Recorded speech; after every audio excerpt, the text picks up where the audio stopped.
Welcome to Lecture 22 in Communication 1110, Fundamentals of Speech. We are going to continue in our discussion of logos today and look at logical reasoning in this lecture and in the last one that I will be recording. And just to remind you that some of them I haven't recorded because I'm going to deal with them in class and they're kind of difficult to do without PowerPoint, etc. So, logical reasoning is like building a house or cooking. That's the analogy I like to use. To build a house, you need good materials, you need a blueprint or a plan, and you need to know what you're doing. Same thing with cooking. You need to have good ingredients, you need to have a recipe, and you need to know what the cooking terms mean and how things work, how food kind of does what it does. So to be logical, it's the same thing. You need good information or premises, you need a correct reasoning pattern, and you need to know what you're doing. You need to have critical thinking skills. There are two types of reasoning traditionally talked about in Western philosophy, and the first is inductive, and the second one is inductive. The first is inductive, and the second one is deductive, excuse me. The textbook calls inductive reasoning from specific instances. Now, I wish he used the regular terminology, but I'm going to call it inductive reasoning. And I also like to think of inductive reasoning as bottom-up thinking, and after I talk about it, you'll understand. Inductive reasoning goes from specific observations, cases, incidents, behaviors, and draws a general conclusion. So it goes from looking around you to sort of a higher level of thought or abstraction. Inductive reasoning falls into four types. The first type is called generalization, which is something we use very commonly. If you go to Kroger and buy hamburger, and you bring it home and you find it's bad, you will not be happy, and you'll probably go back to Kroger and get your money back, and you'll probably file that away in your brain. And let's say a year later you go back to Kroger again and buy some hamburger and it looks okay, and you get it home and it's bad again. Now, at this point, you will probably make some conclusion. You'll either conclude that they have trouble with their hamburger at that particular Kroger, which would be a reasonable generalization, or you could take a really big inductive leap, which sometimes people do, and say, all Kroger has is bad meat, or all the Krogers have bad meat. Well, that would be too big of a jump. That would be too big of a generalization. Not enough evidence for that. This is what people do in this stereotype, as we've mentioned before. So that's generalization reasoning. The second type is called causal reasoning or cause-effect. This, of course, either looks for why something happened or the effects of it, the results, the consequences. Why did something happen? What resulted from it? Now, there are different, very specific tests for causal reasoning. One of them is, was the cause direct enough to create the effect? Was it an observable cause to the effect? And was it strong enough? So a lot of times we may think something caused another thing, but it's really not direct or strong, or we didn't really see it. And those are the logical tests of causal reasoning. The third type is analogical or comparison reasoning, and this is very common as well. A lot of times we will compare things and say, well, it happened here, therefore it will work here. Like the example I gave of why does Tennessee have a lottery? Because Georgia had one. Tennessee's lottery is almost identical to Georgia's in the way they spend the money and run it. However, you can't compare everything. You've heard all of your life, don't compare apples and oranges. You wouldn't compare Dalton, for example, to Chicago. Yes, they're both cities. Yes, they're both in the United States. But beyond that, there really isn't very much that they have in common. So just because something worked in Chicago doesn't mean it's going to work in Dalton or vice versa. The two things that you are comparing in analogical reasoning have to be very similar in very many ways to actually for the analogy to work. The last type is sign reasoning. This one is a little less common and it's a little bit harder to explain. We often hear, for example, in psychology class, you might hear the difference between correlation and causation. If someone says 80% of criminals chew gum, therefore chewing gum causes people to be criminals. Okay, well, you could probably say that 80% of the whole population chews gum.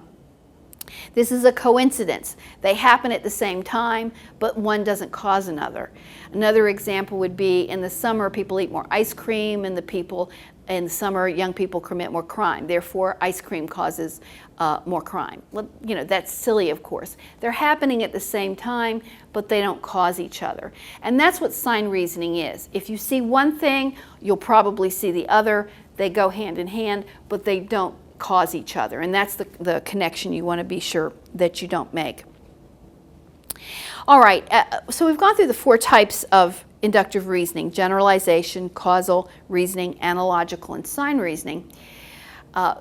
You might be thinking, well, those sound great, but you know, there's some flaws there. And yes, the biggest flaw of inductive reasoning is that you can easily disprove it by relevant counterexamples.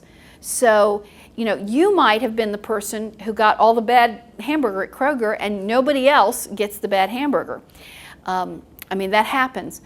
So if you can show evidence that doesn't fit the pattern, you can disprove inductive reasoning. Another thing about inductive reasoning is that its conclusions are considered tentative.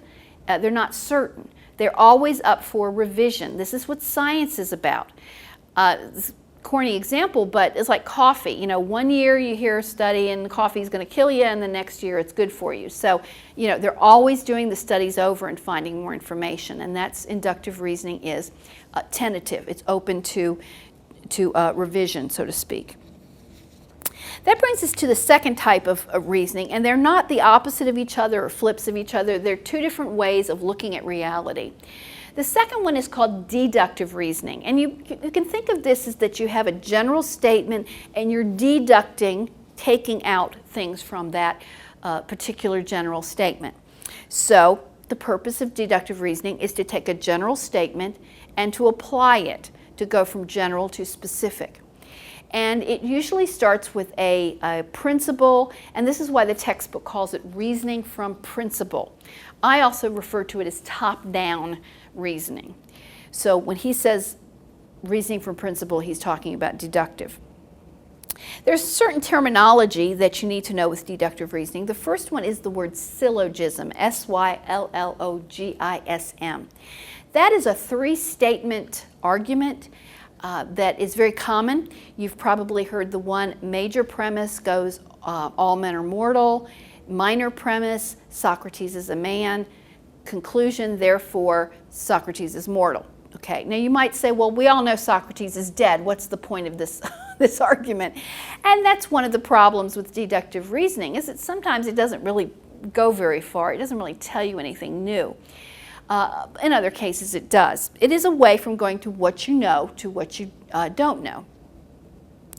Another example would be major premise: all U.S. citizens have the right to vote. Minor premise: Bill is a U.S. citizen, so you can see how this works. Conclusion: Bill has the right to vote. So in the minor premise, it takes an example out of the all category in the major premise and then makes a conclusion. Okay? So that's what a syllogism is. Another term you need to know is enthymeme, E-N-T-H-Y-M-E-M-E. An enthymeme is a syllogism, but one of the parts got left out, usually the major premise. So you might say, Mr. Smith is a Republican, therefore he has no compassion. Well, the person has left out the major premise. All Republicans have no compassion, which seems like a kind of a extreme thing to say, but it's been left out. Why would a person do that? Well, because they don't want their major premise to be put up for scrutiny. And you'll hear this very commonly in argumentation and political and even commercial advertising, where either the major or the minor premise is left out.